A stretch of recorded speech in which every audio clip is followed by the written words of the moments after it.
Good evening, everyone. So, as you all are very well aware, that we are talking about the physiology of the biopotentials. So, in our first webinar, we had discussed the action potential, and in our second webinar, we discussed about the electromyography. Then we have conducted two webinars on ECG, and now this is the final webinar on EEG. So, this is going to be more towards the basics, may not be a very towards the medicine, it will be more towards the physiology of the EEG. So in this, your specific learning objectives from today's webinar would be that by the end of this webinar, you should be able to describe the various EEG waves formed in a healthy individual, and you should be able to describe the physiological basis of genesis of various EEG waves. You should be able to describe the change in the EEG wave during sleep and also during the abnormal brain activity, that is during epilepsy. So we will be tackling only the EEG changes during sleep and the epileptic seizures. So what do you think is EEG? Now here, as we will continue with our format, where you will be answering my questions in the chat box. Now, I want all of you to keep on answering in the chat box. Whenever I will pose a question, you would type your answers. So now, what is EEG? So EEG is the surface recording of your brain activity. So what do? We place the these electrodes on the scalp, and we see the electrical activity of the brain. Yes, Sachi, you are quite correct. Electrical activity of the brain. So now for recording the EEG, we definitely need an EEG machine which is connected to the computer system and the electrodes. So here, the electrodes, they are placed by the 1020 system of the electrode placement. So now this is an international electrode placing system. The electrode placement system, it is based on you have to consider the central line. So now this central line, it extends from the nasion to the emion.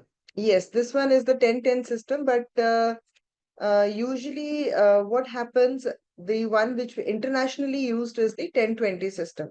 So this 1010 system or 1020 system, it shows that the distance between the two electrodes when you place it. So the most commonly used one is the 1020 system, right?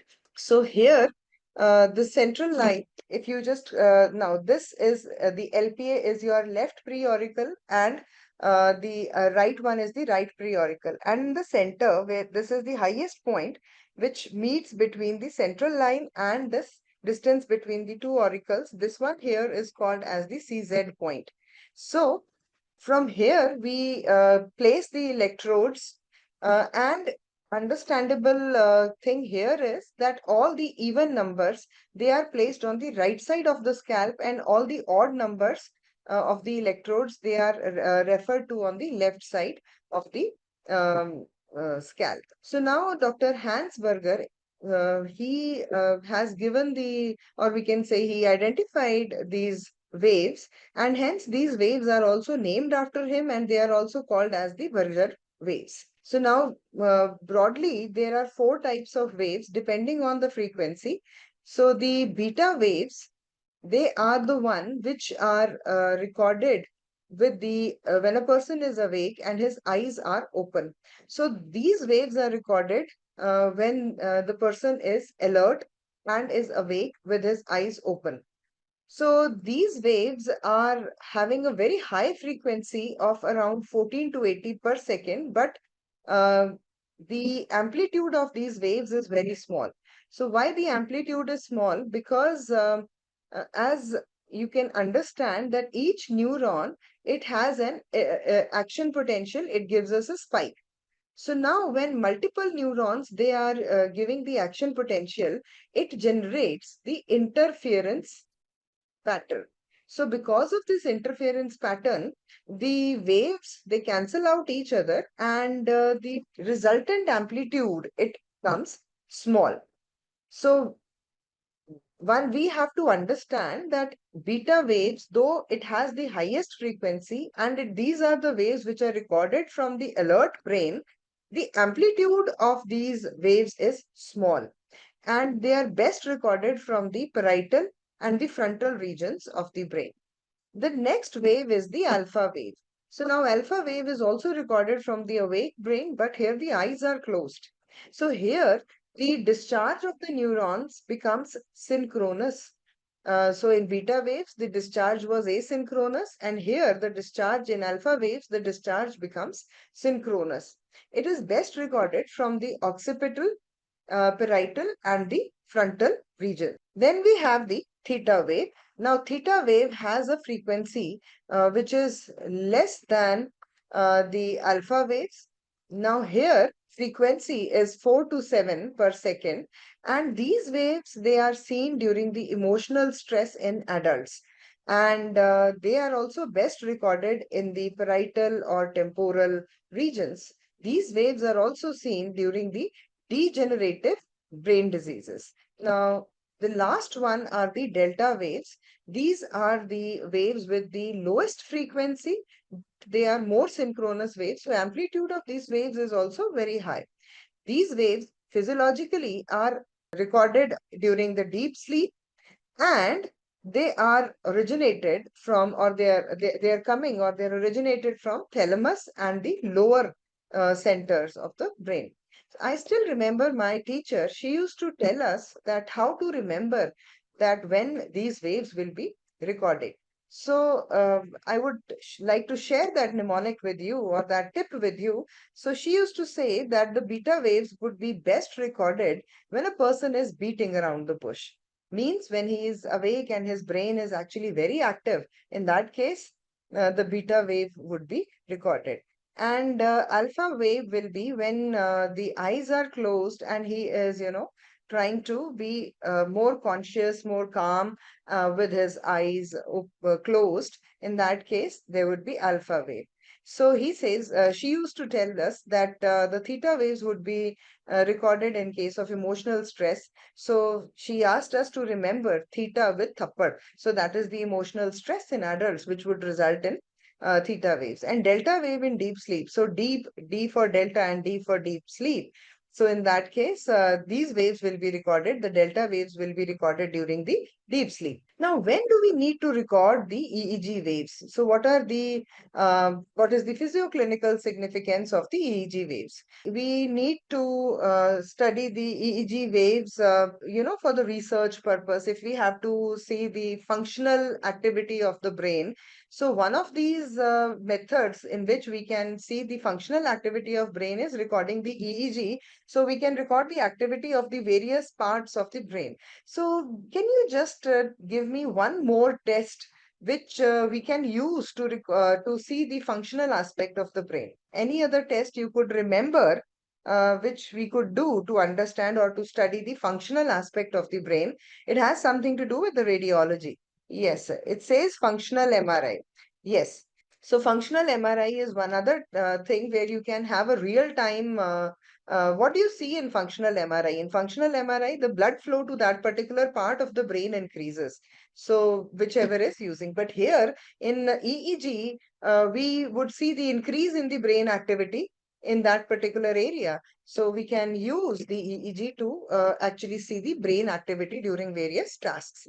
We can study the brain activity during sleep as a part of the polysomnography. So polysomnography is a study in which we do various other biopotential studies along with EEG. Like we study the movement of the eyes, we measure the respiratory rate, we do the study multiple parameters when a person is sleeping. EEG is one of those physiological recordings which we do during polysomnography to see the sleep studies. And then we record the abnormal brain activities during the epileptic seizures, and we can actually identify the type of epilepsy and even the focal region in case of the focal epilepsy, that where is the focus of this epileptic seizure. So, and it is used to diagnose other conditions, other lesions like in stroke, brain injury, brain tumor, etc. And this is also used to declare a person brain dead. So if there is a flat line on the EEG, then we can actually see that the person is brain dead. So during sleep, as the various stages of sleep is beyond the scope of this particular webinar, I would still tell you about the various stages. So when a person is awake, he first of all goes into the rapid eye movement sleep. And after the rapid eye movement sleep, the person goes to the non-rapid eye movement sleep, which has 4 stages. So the first stage of NREM, that is the initial stage, and then he goes to the second stage, third stage, and the fourth stage, which is the very deep sleep. That is the fourth stage of the non-rapid eye movement sleep. And throughout the 8 hours of sleep, you get multiple cycles in which the non-REM sleep and the REM sleep alternates. So at the end of the sleep cycles, or at the end of the night, the duration of the REM sleep increases and the duration of the non-REM sleep decreases. So here, when a person is awake, at that time, we record the beta waves. So here, when a person is fully awake and his eyes are open, we record the beta waves. Now, when the person tries to sleep, the first thing he does is closes his eyes. So when he is awake and he has closed his eyes, what waves you will be recording? You will be recording the alpha waves. So once the person sleeps, the first thing is the rapid eye movement sleep. So during rapid eye movement sleep, the person again gets the beta waves. Now this looks like a paradox. At one time we say that when the person is awake with his eyes open, there will be beta waves. But here during rapid eye movement, again, there are beta waves coming. So this occurs because of the increased activity of the brain here when the person is trying to sleep. And because of the beta waves, this sleep is also called as the paradoxical sleep, because ideally the brain should go to rest. It should not be showing us more activity. But here, because the brain is showing more activity, you're recording beta waves. Hence, this portion of the sleep during the rapid eye movement, this sleep is also called as the paradoxical sleep. And after that, the person slowly moves into the 4 stages of the non-rapid eye movement sleep. Now, in the stage 1, there is the low voltage sleep. And during stage 2 of the non-rapid eye movement stage, there is appearance of the sleep spindles and K complexes. So this is the time during the sleep, during stage 2 of non-rapid eye movement, when the memory consolidation takes place, and hence it results in the formation of sleep spindles. So during stage 4, the person shows the delta waves. Now sleep spindles, they appear in between the theta waves of stage 2. So now what are sleep spindles? They are sudden bursts of high voltage and high frequency waves, which are followed by a high voltage K complex. Now this, when do we see? This is one of the MCQs which you may come across, that the sleep spindles, they appear during the non-rapid eye movement, stage 2 of the non-rapid eye movement sleep. And this appears as the bursts in the theta waves. And what is the use of these sleep spindles? It helps in the consolidation of the memory during sleep. Now, coming to the EEG changes during the epilepsy. Now, the epilepsy are of 2 types. One is the generalized epilepsy, in which the entire, or we can say the epileptic seizure, it is affecting the entire body, right? So, most of the muscle groups, they either show the tonic or the clonic seizures, which is called as the grand mal epilepsy. So, in grand mal epilepsy, uh, during the pre-ictal phase, the person may give a cry, and then during the ictal phase, so whenever the epilepsy is hitting, that is called as the ictal phase. The period preceding the epilepsy is the pre-ictal phase, and the period after the epilepsy is called as the post-ictal phase. And between 2 seizures, it is called as the interictal phase. So after the epilepsy, the person may show the exhaustion, or he may have loss of tone also. And then the generalized tonic-clonic seizures, I will not be discussing more about the clinical signs and symptoms of epilepsy.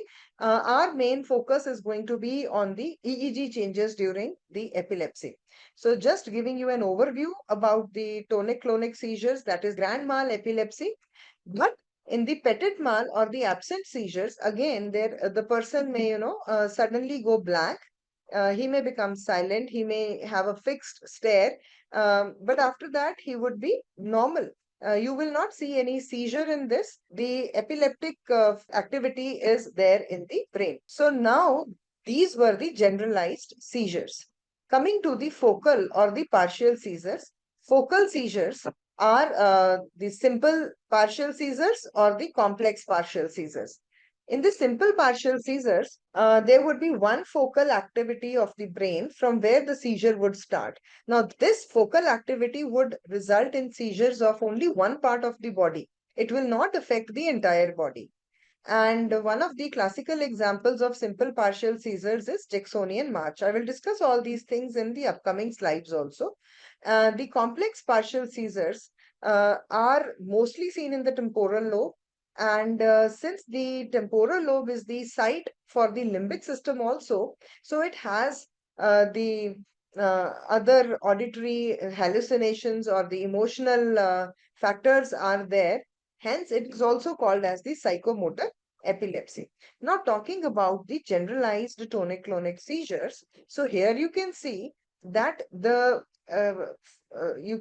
seizure is affecting all the parts of the cerebral cortex, and this stimulates the cerebral cortex, and hence the entire body it is affected by the seizure, resulting in the tonic-clonic seizures. And whenever there is generalized tonic-clonic seizures, you would see that there is a increase in the frequency and increase in the amplitude of the various of the recording which we are getting. Here, the change would appear in all the leads, all the electrodes, this activity. So the entire EEG, whatever you're recording, is going to show this change in case of the generalized tonic-clonic seizure. In petit mal epilepsy, which is the absent seizure, so in that it shows a very, very typical feature of the spike and dome pattern. So this here is a very important sign, which is the spike and dome pattern.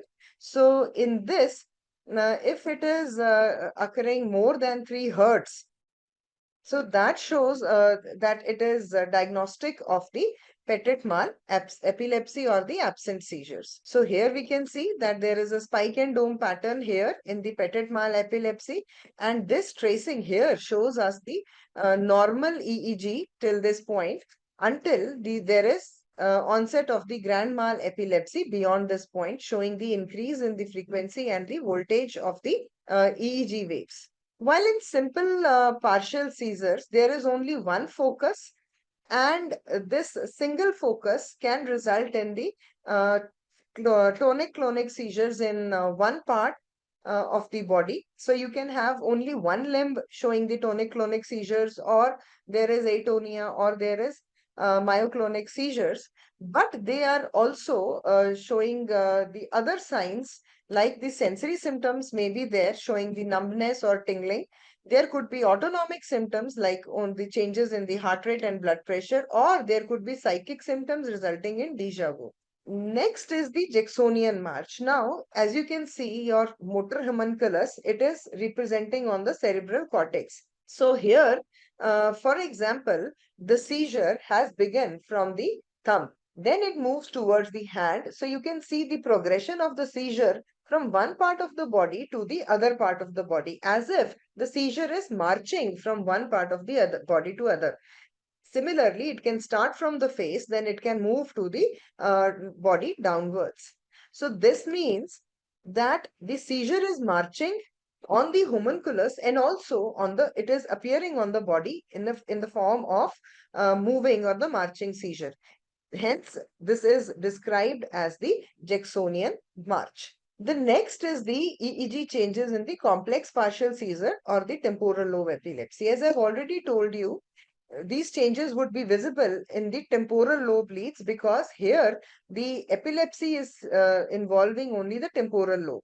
So when we are recording the EEG, all the leads will show the normal graph, but the leads in the temporal lobe will show the changes in the form of the spikes, in the form of the fast waves, and that would result in and the voltage would be a little high here, up to 50 microvolts.